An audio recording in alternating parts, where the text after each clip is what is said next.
सुप्रभात। नमस्कार बच्चों। उम्मीद है कि आप अपने घरों पे स्वस्थ और सुरक्षित होंगे। आज मैं आपके सामने हिंदी विषय लेकर प्रस्तुत हूँ और वैसे भी मैं हिंदी विषय का शिक्षक हूँ, तो हिंदी विषय लेकर ही प्रस्तुत रहूंगा। बच्चों, आप कई वर्षों से व्याकरण पढ़ते आ रहे हैं, पर व्याकरण किन शब्दों के मेल से बना है, क्या आपको पता है? नहीं? ठीक, अगर जिन्हें पता है बहुत अच्छा, जिन्हें नहीं पता है उन्हें मैं बताने के प्रयत्न करूंगा, ताकि हम व्याकरण विषय पढ़ने से पहले हम समझ तो लें व्याकरण होता क्या है। व्याकरण होता क्या है तो हम जानेंगे व्याकरण किन शब्दों के मेल से बना है, उसका अर्थ क्या होता है और वह भाषा के लिए क्यों जरूरी है। तो सबसे पहले मैं बताने का प्रयत्न करूंगा व्याकरण किन शब्दों के मेल से बना है। व्याकरण यह शब्द वि धन करण, गलती हो गई, सॉरी, वि धन आ धन करण, वि धन आ धन करण। व्याकरण वि, आ और करण इन तीन शब्दों के मेल से बना है, जिसका अर्थ होता है भली भांति समझना। भली भांति समझना मतलब अच्छी तरह समझ में आना। अब अच्छी तरह क्या समझ में आना? भाषा। भाषा के लिए व्याकरण बनाए गए ताकि भाषा को हम नियमित, सही ढंग से, व्यवस्थित ढंग से प्रयोग कर सके, नियम में प्रयोग कर सके। उसके अंदर की त्रुटियां, उसके अंदर की गलतियां, उसके अंदर की अशुद्धियों को दूर कर सके, तभी हमारी भाषा शुद्ध और सुचारू बन पाएगी। इसी श्रृंखला में हम आगे बढ़ते हैं कि व्याकरण के प्रकार क्या होते हैं। कहने का अर्थ यह है कि हम किन बिंदुओं पर ध्यान रखते हैं कि भाषा शुद्ध बन पाए। व्याकरण किन बिंदुओं पर ध्यान रखता है और भाषा को शुद्ध करने का प्रयत्न करता है। तो सबसे पहले जब हम व्याकरण के प्रकार के विषय में जानेंगे कि व्याकरण के प्रकार क्या होते हैं, या फिर हम ये कहें कि व्याकरण किन बिंदुओं पर ध्यान रखकर भाषा को शुद्ध करने का प्रयत्न करता है। पहला है वर्ण विचार, दूसरा है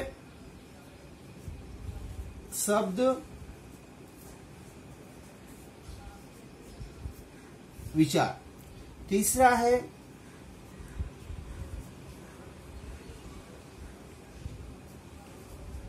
वाक्य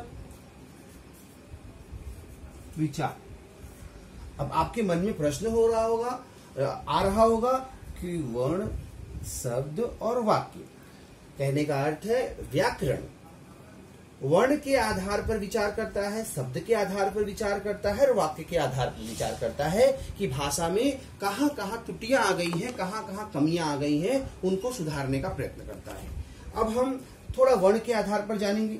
जैसे वर्ण है अ, आ, ई, क, ख, ग इत्यादि। अब यहां देखिए मैंने लिखा आ, म।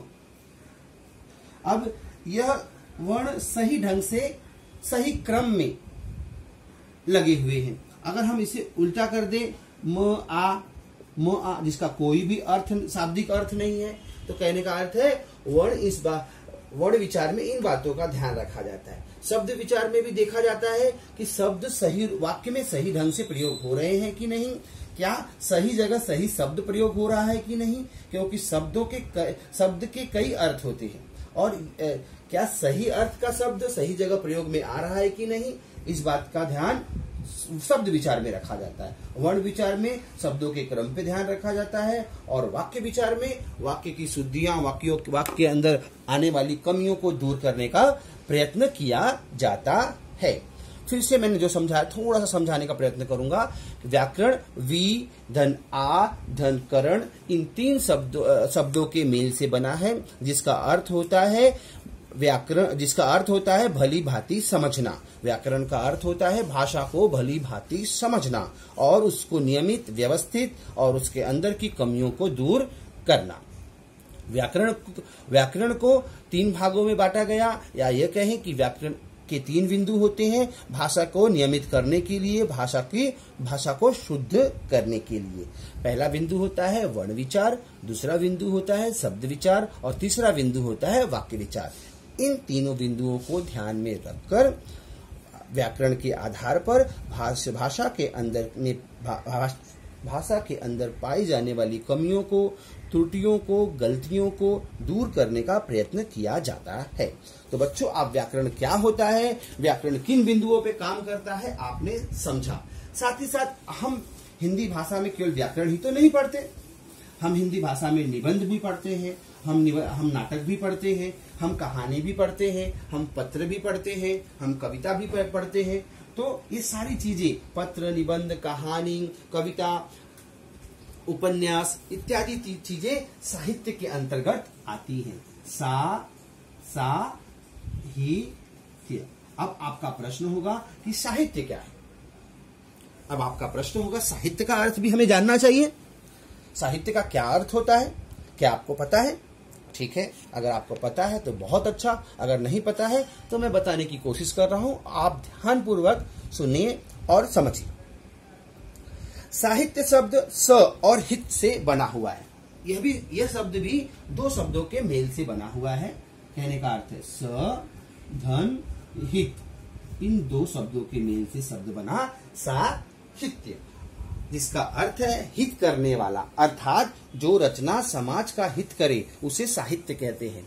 मतलब वह लेखन कार्य, वह लिखना, कविता, कहानी, निबंध, उपन्यास इत्यादि, जिससे समाज का हित हो, समाज का कल्याण हो, समाज को किसी विषय में जानकारी मिले, जो समाज के ज्ञान को संचित करे, इकट्ठा करे। हम समाज की सारी जानकारियों को साहित्य के माध्यम से इकट्ठा करते हैं। तो समाज के हित में जो जानकारी इकट्ठा की जाए, संचित की जाए, उसका संचित किया जाए, उसका कोश बनाया जाए, उसे हम कहते हैं साहित्य। तो बच्चों, आपने व्याकरण और साहित्य का शाब्दिक अर्थ जाना और साहित्य के अंतर्गत क्या क्या आते हैं, व्याकरण में अंतर्गत क्या क्या आते हैं, इसको आपने सामान्य रूप से समझने का प्रयत्न किया। अब बच्चों, आगे हम बढ़ते हैं इसी विषय में। अब हमने देखा कि व्याकरण के 3 बिंदु होते हैं या 3 प्रकार होते हैं, वर्ण विचार, शब्द विचार और वाक्य विचार। तो आज हमारा विषय है वर्ण विचार। वर्ण अर्थात अ, आ, ई, क से लेके ज्ञ तक जितने भी वर्ण होते हैं उनको हम जानेंगे और उन्हीं के आधार पे हम अपना विषय वर्ण विच्छेद को समझने का प्रयत्न करेंगे। वर्ण विचार। वर्ण विच्छेद पढ़ाने से पहले मैं थोड़ा वर्ण विचार पर चर्चा करना चाहूंगा, ताकि आप समझ पाए कि वर्ण विचार होता क्या है।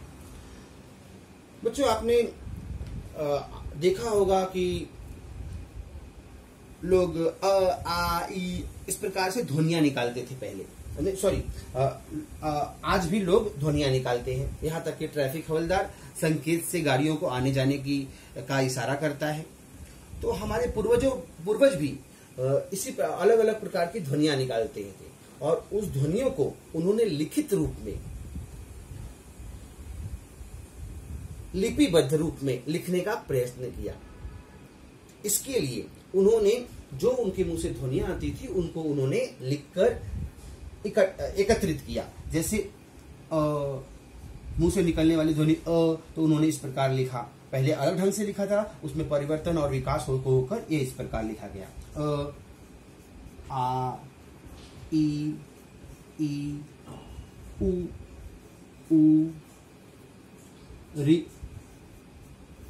ए, ओ, औ। इन ध्वनियों को इस प्रकार से लिखने का प्रयत्न किया गया और इन्हीं ध्वनियों को हिंदी भाषा में व्याकरण शास्त्रियों ने स्वर का नाम दिया। अब स्वर इसे क्यों कहते हैं? प्रश्न उठता है कि इसे हम स्वर क्यों कहते हैं? बच्चों, स्वर अ, आ, ई, उ, रि, ए, ओ, औ, अंग, ओ, औ, यहां तक ही हम देखते हैं। आप देखेंगे जब आप इसका उच्चारण करते हैं तो आपके फेफड़ों से, आपके छाती से हवा बिना किसी रुकावट के, बिना कहीं टकराव के सीधा मुंह से बाहर निकलती है। तो ये ऐसे ध्वनियों को स्वर कहा गया, जैसे अ, आ, इ, उ, री, ए, ओ, औ। यह स्वर कहलाए। अब इसके बाद कुछ ध्वनियां और हैं जो स्वरों के सहायता से बोली जाती है। यह ध्वनियां इन वर्णों के उच्चारण में, इन वर्णों के प्रोनाउंसिएशन में किसी दूसरे वर्ण का कोई सहारा नहीं लिया जाता, पर कुछ ध्वनियां हैं जिनके उच्चारण में स्वरों का सहारा लिया जाता है, जिस प्रकार से अंग, अह,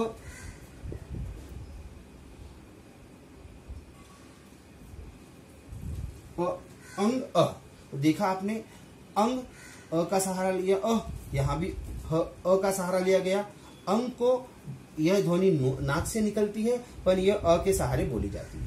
साथ ही साथ यह अ है, यह अ के साथ में ह का सहारा लिया गया। तो बच्चों, अ से लेके अ तक स्वर कहलाए। उसके बाद आने वाली ध्वनियां जो दो हैं, इनको अयोगवाहक कहलाया गया। अयोगवाहक हमें मात्र जानने की जरूरत है, पर हमें विशेष रूप से जानना है कि अंग को हम अनुस्वार कहते हैं, अह को हम विसर्ग कहते हैं, अंग को हम अनुस्वार कहते हैं और अह को हम क्या कहते हैं, विसर्ग। इसके अलावा एक और ध्वनि का प्रवेश हिंदी भाषा में हुआ, वह है औ। यह ध्वनि अंग्रेजी भाषा के हिंदी में आने के कारण, अंग्रेजों के भारत में आने के कारण प्रवेश में आई। हिंदी भाषा में आपने देखा होगा कहीं कहीं डॉल लिखा जाता है, कहीं कहीं अंग्रेजी शब्द पर हिंदी में लिख दिया जाता है, कहीं कहीं बॉल लिखा जाता है। तो बच्चों, औ इसका उच्चारण या इसका प्रयोग अंग्रेजी भाषा के कारण हिंदी में आया। तो बच्चों, फिर से बताना देखो, स्वर अ से लेके औ तक जितने वर्ण हैं वह स्वर कहलाए। उसके बाद अयोगवाहक या इसे अनुस्वार और विसर्ग के नाम से भी जाना गया। यह आगत स्वर है जो कि अंग्रेजी भाषा के हिंदी में आने के प्रयोग के कारण आया। इसके अलावा हम एक चीज और बताएंगे, अनुनासिक। आपने देखा होगा इस प्रकार प्रयोग आते हैं, चंद्रबिंदु, इसे अनुनासिक कहते हैं। तो बच्चों, आज आपने व्याकरण, साहित्य और वर्ण विचार में स्वर के विषय में जाना। अब हम व्यंजन के विषय में जानकर आगे बढ़ेंगे।